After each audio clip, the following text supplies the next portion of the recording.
അമ്പാലബേ ഗ്രാമം പ്രശ്നക്കാരുടെ ഒരു സ്ഥലമെന്ന നിലയിലാണ് ഞങ്ങൾ ആദ്യം പരിചയപ്പെട്ടത്. ഈ പേരിന്റെ അർത്ഥം തന്നെ വലിയൊരു കാലിത്തൊഴുത്ത് എന്നാണ്. ഒരു വർഷത്തിലേറെയായി ആ ഗ്രാമത്തിൽ ഒരു പള്ളിയും പള്ളിക്കൂടവും ഉണ്ടാക്കണമെന്ന് ആഗ്രഹിച്ചിട്ട്. പള്ളിക്കൂടം കഴിഞ്ഞ വർഷം തുടങ്ങിയെങ്കിലും കൂദാശകളോ വിശുദ്ധ കുർബാനയോ തുടങ്ങുവാൻ അല്പം സമയമെടുത്തു. ജൂലൈ മാസം 6-ാം തീയതി വിജാതിയുടെ അപ്പസ്തോലനായ വിശുദ്ധ പൗലോസ്ലീഹയുടെ നാമത്തിൽ അവിടെ ഒരു പുതിയ സമൂഹം ഉയരെടുത്തു. പാടങ്ങളാൽ ചുറ്റപ്പെട്ട ചെറിയൊരു കുന്നിൻ മുകളിൽ വെച്ച് ആദ്യത്തെ തിരുബലി അർപ്പിക്കപ്പെട്ടു. അവിടെയാണ് ഗ്രാമവാസികൾ പള്ളിക്ക് വേണ്ടി ദാനം ചെയ്ത ഭൂമി. അമ്പാലബേയുടെ ചരിത്രത്തിൽ ആദ്യമായി അർപ്പിക്കപ്പെട്ട ബലിമധ്യേ 33 കുഞ്ഞുങ്ങളുടെ മാമോദീസ ഉണ്ടായിരുന്നു.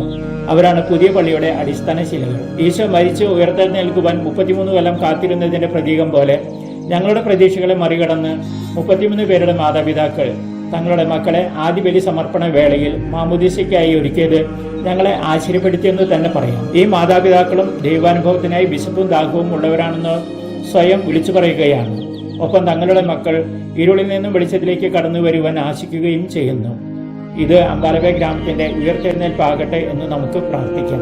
ദൈവപരിപാലന പോലെ ലഭിച്ച 6-ാം തീയതിയിലെ വിശുദ്ധ ഗ്രന്ഥ വായനകളിൽ കേട്ടതുപോലെ നാശകൂമ്പാരത്തിൽ നിന്നും ഉയർത്തപ്പെടുന്ന പുതിയ ജെറുസലേമിന്റെ പ്രതീക്ഷ ഈ ഗ്രാമത്തിനും നൽകപ്പെടട്ടെ. 72 പേരെ സമാധാന ആശംസകളോടെ സുവിശേഷ പ്രഘോഷണത്തിനായി അയക്കുന്ന ഈശോയുടെ സമാധാനം ഈ ഗ്രാമത്തിലെ ഓരോരുത്തരിലും നിറയട്ടെ എന്ന് നമുക്ക് ആശംസിക്കാം. ഇവിടെ അയക്കപ്പെടുന്നവരുടെ പ്രതീകമായി ഒരു സ്ത്രീരത്നം അഭിനന്ദിക്കപ്പെടുന്നു.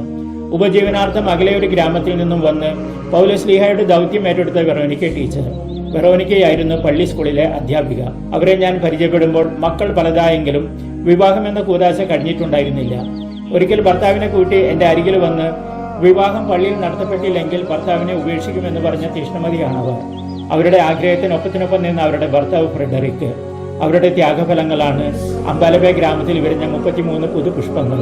മിഷണറിമാർ എന്ന് വിളിക്കപ്പെടുന്ന ഞങ്ങൾക്ക് പോലും ഉത്തേജനം നൽകുന്നവരാണ് വെറോനിക്ക ടീച്ചറും ഭർത്താവ് ഫ്രെഡറിക്കും. സമാധാന പ്രഘോഷണത്തിനായി അയക്കപ്പെട്ട 72 ശിഷ്യരുടെ കൂട്ടത്തിൽ ഈ ദമ്പതികളും ചേർക്കപ്പെട്ടിട്ട് എന്ന് നമുക്ക് ആഗ്രഹിക്കാം. വെറോനിക്ക ടീച്ചറിലൂടെ തളിർത്തു വന്ന പുതിയ 33 കുരുന്നുകളും ഉണ്ണീശോയെ പോലെ വിജ്ഞാനത്തിലും വിവേകത്തിലും വിശ്വാസത്തിലും വെളിച്ചത്തിലും വളർന്ന് അമ്പാലബേ ഗ്രാമം മുഴുവനും സമാധാനം നിറയ്ക്കട്ടെ എന്ന് നമുക്ക് ആശംസിക്കാം, പ്രാർത്ഥിക്കാം. മഡഗാസ്കറിൽ നിന്നും ഫാദർ ജോൺസൺ തളിയത്ത്.